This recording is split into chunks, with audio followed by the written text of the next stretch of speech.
My name is Samuel G. Wainaina. This is Answer. Now, we all know that the road to financial independence is bumpy and uncertain. The path is just pure chaos. But here at Answer, we believe that things can be different. That's why we bring you people who are able to answer all your questions. We can say there's light at the end of the tunnel. Today, we're having a conversation with Dr. Alex Kamau. He's a senior business consultant, an auditor, and of course, a financial analyst. Dr. Alex. Yes, Sam. Karibu sana. Thank you very much. This is Answer. Answer. Looking sharp. You too. Yes, asante sana. Yes. So now, before we even get into the complexities around money and all, Yes. can you help us make sense of what's happening in our country right now as far as this finance bill, debt? Yes. Help us make sense of what's happening. Yes. What is happening in our country right now is that we need to pass this finance bill before 30th June. Yes. That is 30th of this month. Yes. Because basically what a finance bill means is the document that will be used by the government to raise the revenues that will be used to finance the expenditure of the government. Okay. So we already know about the budget for the next year, and the year for the government starts on 1st July and ends on 30th June of the following year. Okay. So by 1st July next month, we'll be using a different budget, which has been which will be 3.6 trillion budget. Wow. A very huge budget, because we are coming from last year, or rather the budget that we are using right now, because the budget that we are using right now is for last year, which is supposed to take us up to the end of this month. It was for 3.3 trillion. So this year is we increase our expenditure from 3.3 trillion to 3.6 trillion. And that's why you have had so much outcry from the public, because the larger the budget, the more the taxes from the public. Yes. Yeah. I know I said I introduced you as a financial consultant and analyst, a business consultant, but kindly tell us more about yourself before we continue. Yes, my name is Dr. Alex Kamau. Yes. I am a business consultant. Yes. I focus more on auditing and giving tax consultancy, as well as financial and investment consultancy. I run a company called Certified Business Solutions Limited that is situated at Blessed House, which is along Thika Superhighway, just opposite Garden City Mall. Garden City Mall. Yes. Fantastic. Now, when you talk of doctor, that brings now the issue of PhD. Yes. Don't forget, tell us about your education, Jan. That's very good. Actually, I can see you are among the very few people who don't get confused with the word doctor and start thinking that I am a medical doctor. Yes. I use the title doctor because I graduated with a doctorate degree in business administration, specializing in finance. Fantastic. Business consultants. How does your expertise help businesses? Yes, my expertise help businesses because as a scholar, we do a lot of market research and market analysis. That's where we are able to evaluate the changing and evolving business landscape, the emerging trends, the market trends, the industry changes that occur with the passage of time. So, for instance, if it is not what we were just talking about, the finance bill is introducing a raft of changes in terms of tax rates and introducing even new types of taxes. So it is our responsibility as a business consultant to advise our clients to be ready that once this bill is passed, there's this new tax that will be introduced. For instance, the chamas, the chamas, the merry-go-rounds, there is a new tax coming up for them. The issue of a proposed increase in the VAT rate on fuel. So how will it affect your business? So we prepare our clients on the coming changes so that they can be able to adjust accordingly and position themselves for those changes. Okay. I know the discussion about finances, it's a long one. Yes. But now we want to target those people who want to start a business. Yes. Let's say someone wants your services. Yes. And they're starting a business. How do you assess their needs? That's a good question, Sam. Yeah. How we assess the needs is we have a meeting with you. Yes. Just like this kind of a meeting that we are having. Yes. And then we ask you questions. What are your objectives? What do you want to achieve at the end of the day? So you can tell me that you want to start, for instance, a hardware business. Then we would ask you whether you have the required capital to start that kind of a business. Okay. So the capital will be a big issue, for us to be able to know whether the business that you want to start is good for you. Number two, of course, is your technical expertise. You might be saying that you want to start a hardware business, but you don't have a strong background in the construction industry. Okay. So technical expertise is key. Capital is key. Then, of course, we guide you how to register your company. Because what the main problem that we have is many businesses, they start informally and they don't put they don't plan to move from informal to formal. So if a company can start from the formal point of view, ensure that it is properly registered. You can register your company as a business name or as a limited liability company, so that you make it formal. And the importance of making your business formal is because in case you might require some financing from a financial institution, they will require you to give them those records. Because if you go to get a loan facility from the bank, and your company is not registered, is not recognized by the government, then it becomes a challenge. Okay. Yeah. So we ensure that the person, we advise the person to first ensure the company is properly registered. Then the issues of resources, financial resources, do you have enough capital? The issues of technical expertise, do you have the knowledge of what you want to invest in? Yes.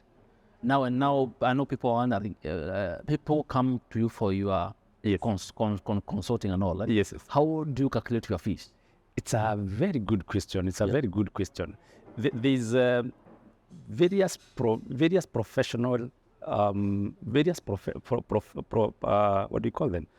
Professionals. That means professionals, whether it is a valuer, whether it is an auditor, whether it is a lawyer, whether it's an architect. Yes. They are usually guided by professional fee template. Okay. Yes. So if it is lawyers, the Law Society of Kenya, as an umbrella body that governs the behavior of lawyers, they prepare a template to guide the professionals under that field to use.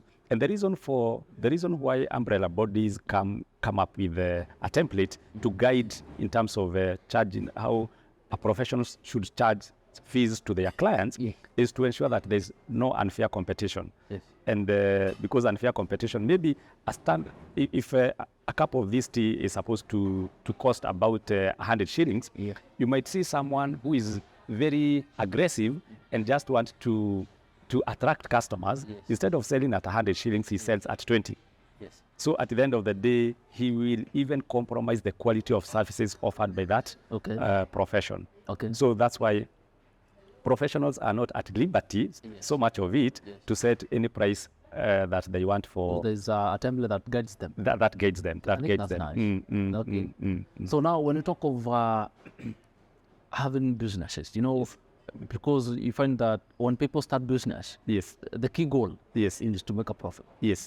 But now, as a consultant, why is it important for me to have other goals, other objectives apart from a profit? And it's a very good question. And profit, I would say it is goal number 2. It's goal number 2. It is one of the goals, and I would place it as goal number 2. Number 1 is to survive.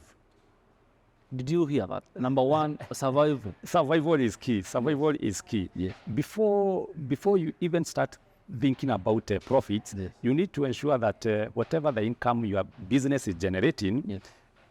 or whatever the expenses your business is incurring, Yes. you are able to generate that income in sufficient and adequate income to meet or to match your expenses. Because if you are spending more than your business is producing, then it means you will keep getting back to your pocket. Okay. You keep borrowing more. And if you keep borrowing more, that is not a sustainable strategy. So we say about breaking even.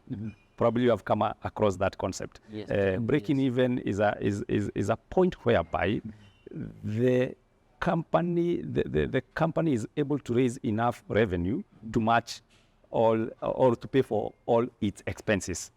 If it is the expense for rent, expense for salary, expense for the stock, then the revenue that you are collecting from the sales is able to match that. So the business is able to sustain itself. That's number one, survival. Number two is profitability. Number two. Yes. Number two is profitability. That now this business, of course, you didn't start this business as a charitable organization. You started for profit. It is a profit-oriented business. So now you need to start making sure that you have a bigger catchment area for your potential customers. If you are not advertising on social media, you become aggressive and you increase the sales. Once you increase the sales, now your business becomes profitable. Yes. Now the third one is now the element of expansion. You might now decide that I need another branch somewhere. Yes. I'm doing very well here in Nairobi, but I think I can do also very well in Mombasa, in Kisumu. So the three main objectives of a business is survival objective, profitability, to be profitable, and the third one, expansion. Expansion. Yes. Now, I was having a conversation with one of our producers, Yes. and the issue of these big companies Yes. having a secretary. Yes. Is this a thing for big companies, or even small business should have a secretary? The company secretary. Yes. Actually, if I can define the work of a company secretary, Yes. is to ensure that the company complies with various legal and regulations that are set by the government. Wow. Yes. That's a function of a company secretary. The function of a company secretary is, and this is a course that is normally done by lawyers Yes. and the human resource practitioners. So the work of the company secretary is actually to advocate for the rights of the shareholders and also the board of directors and the management. So he's the one who is the common the common factor in all that. In terms of the management team, the board of directors, and the shareholders. Okay. So he ensures that the company complies with the regulations that the government requires such a company to comply with, in terms of the rights of employees, in terms of the rights of shareholders, the rights of the board of directors, and even environmental laws, that the company should be friendly to the environment. He is the one to advise the company if the company is polluting or if the company is breaching some of the laws of the country. Okay. He's basically the company lawyer. The company lawyer. Yes. So there is a big difference between the secretary and, of course, the admin. Yes, there's a huge difference. There's a huge difference. There's a huge difference. So I would say it is mainly for big companies, because small companies may not be able to pay for that expense. Okay. But even if they don't have their own lawyer, their own company secretary as part of as an employee of that company, there are these companies like ourselves that offer and outsource company secretarial services. Okay. So if Sam, you want to register a company and you are not so sure about how to navigate the registration process, you can come to my firm and we'll guide you how to register the company. And we'll advise you whether the sole proprietorship is the one that is right for you, whether it is partnership, whether it is a company limited a limited liability company will guide you through. Okay. And how many shares you need to issue, how many directors you need, whether you need the kind of a corporate structure that you need to put. You might require an advisory board. Yes. You might now require the management team. You might require a board of directors. All that we advise you. Fantastic. And now, when you're starting a business, he said, survival is key. Actually, number one. Number two, now you can start talking about profit. We still have so much to talk about. But for now, we take a short break. Keep it. Anza. For the young people, for the people who are starting businesses, we don't have to wait for the government to do it on our behalf. It is J.F. Kennedy who said that don't ask what the nation can do for you, but ask yourself, what can you do for the nation?